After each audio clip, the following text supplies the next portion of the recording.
بہت راتیں آپ کی گزری ہوں گی کہ کبھی جہاز میں گزری ہوں گی, کسی ٹرین میں گزری ہوں گی, کسی گاڑی میں گزری ہوں گی. 23 اگست کی رات آپ کی کیسی گزری تھی, وہ ٹھاکر والی, اور جو آپ کو وہ میں نے وہ ویڈیو دیکھی تھی جب آپ کو لے کے جا رہے تھے, تو وہ آپ کو کس بیس پہ لے کے جا رہے تھے, پہلا تو یہ, اور دوسرا یہ وہ رات آپ کی کیسی گزری؟ دیکھیے جو 22 اگست کو ہوا تھا, 22 اگست اس کا فیصلہ بھی میں نے گھر گیا, 90 نہیں گیا. میں نے کہا اب یہ کہانی ختم ہو گئی, مجھے نظر آ گیا تھا, میں گھر گیا. آپ کس جگہ پہ تھے جو وہاں پر وہ لوگ آئے تھے؟ پریس کلب پہ تھا نا. اچھا پریس کلب پہ تھے. تو اوپر سے حکم ہوا تھا کہ بھائی جاؤ دے مار 4:30 ARY پہ جاؤ, جیو پہ جاؤ, سما پہ جاؤ. تو میں نے تو لوگوں کو روکا, ہم تو خود وہاں نہیں گئے, ہم سب گھر چلے گئے. مطلب میں بھی گھر گیا. جب میں گھر گیا تو میں بیٹھا, مجھے فون آنے لگے ساتھیوں کے, کیا کرنا ہے. میں نے کہا اب کیا رہ گیا ہے, اب تو ایک ہی راستہ ہے کہ MQM کو پاکستان سے چلائیں گے. میں نے ساتھیوں سے مشورہ کیا, انہوں نے کہا اوکے, کیونکہ MQM پاکستان رجسٹرڈ آپ کے نام پہ تھی, میرے نام پہ تھی. یہ ایڈوانٹیج مجھے تھا اور پارٹی کو بھی تھا اور یہاں کے لوگوں کو تھا. تو پھر جب کچھ لوگوں سے مشورہ بھی ہوا تو میں نے, بلکہ مشورہ نہیں, وہ مجھ سے کہتے تھے کیا کرنا. میں نے کہا یہ کرنا. مجھے DG رینجرز بلال محبوب صاحب نے کہا کہ آپ آ جائیں. میں نے کہا نہیں جی, میں پہلے جاؤں گا پریس کلب, اپنا ایک موقف دوں گا جو بعد میں نے 23 اگست کو دیا. اگر کاش وہ ٹھاکر اور رینجرز مجھے دینے دیتے تو نہ ان پہ یہ الزام لگتا, نہ مجھ پہ یہ پرسیپشن آتا کہ شاید میرا سافٹ ویئر اپڈیٹ ہوا اس رات کو.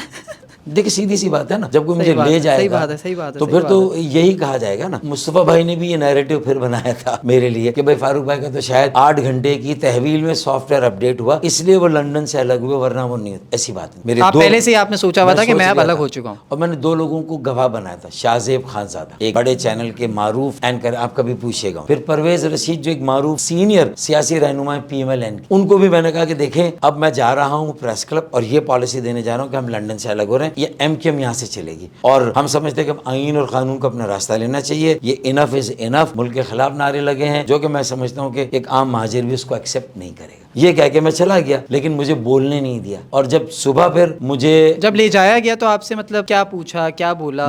مجھے اور میرے ساتھ جو ساتھی تھے اظہار الحسن, تو ہم سے جو پوچھا کہ بھائی ہمیں ویڈیو دکھائی گئی کہ جنہوں نے MQM کے بانی کے نعروں کے جواب میں جواب دیا تھا, یہ خاتون کون ہے, یہ کون ہے, یہ کون ہے. ہم تو سر پکڑ کے بیٹھے ہوئے تھے. اگر آپ پوری ویڈیو دیکھیں, جب یہ نعرے لگ رہے تھے اور جو اس وقت قیامت کا منظر تھا, ہمارے تو سروں پہ ہتھوڑے بھرے, تو اس وقت باقی جن لوگوں نے جواب دی ان کے نام پوچھ رہے تھے, یہ کون ہے.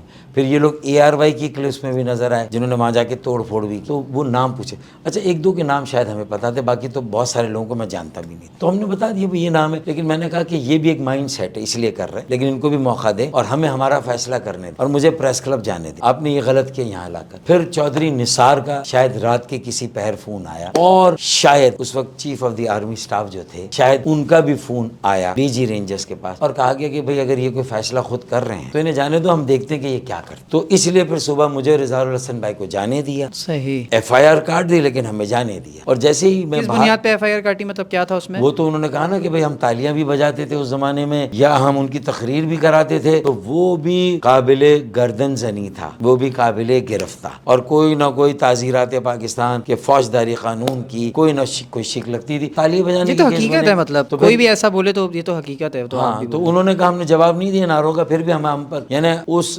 FIR میں الطاف حسین کے بعد اگر کوئی نام ہے تو فاروق ستار, پھر عامر خان, پھر 64 لوگوں کے نام, اور باقی نامعلوم 1500 افراد. اتنے سارے نامعلوم افراد کے نام دے دیے. تو اگر میں اس دن اگلے دن آ کے یہ اعلان نہ کرتا اور لندن سے الگ نہ ہوتا, جو میں نے ویلفلی کیا, کسی جبر ڈیوریس یا دباؤ میں نہیں کیا, تو جب میں نے یہ فیصلہ کرنا تھا اور کیا میں نے, تو اس کا مقصد یہ بھی تھا کہ لوگوں کو بھی خیر ضروری آزمائش سے بچانا, کیونکہ اس رات لوگ اپنے گھروں پر نہیں سوئے تھے. ہمیں تو خیر مہمان خانے میں لے جایا گیا تھا, لیکن باقی لوگ بھی گھروں پر نہیں سوئے. جب میں نے 23 کو دوپہر کو یہ اعلان کیا تو 10,000 کارکن پھر جا کر گھروں پر سوئے, ورنہ کسی کا چاچا اٹھتا, کسی کا ماما اٹھتا, کسی کا سالہ بہنوئی کزنس, یہ سب اٹھنے والے تھے. اور 15,000 کا ایک رجسٹر, دوسرا 15,000, 9,000 گرفتاریوں کی پالیسی تھی. تو اب ایک اور آزمائش میں نہیں ڈالنا چاہتا تھا. لوگوں کو ہم نے بہت آزمائشیں, وہاں سے گالیاں پڑتی تھیں افواج پاکستان کو, ریاست پاکستان کو, سارا بھگتان یہاں لوگ بھگتتے تھے اور ہم ان کو سمجھاتے رہتے. آپ کے مرج ہونے کے بعد فاروق بھائی ایک چیز جو مجھے تھوڑی سی چینج لگی ہے وہ یہ ہے کہ آپ کی سوشل میڈیا ٹیم جو ہے نا, اس کے گیم بہت اسٹرانگ ہو گئے. پہلے اتنے نہیں تھے, اب بہت اسٹرانگ ہو گئے. مجھے لگتا ہے کہ ایسا ہوا ہے. دیکھیں نا, سب کے پاس اپنا اپنا ٹیلنٹ تھا.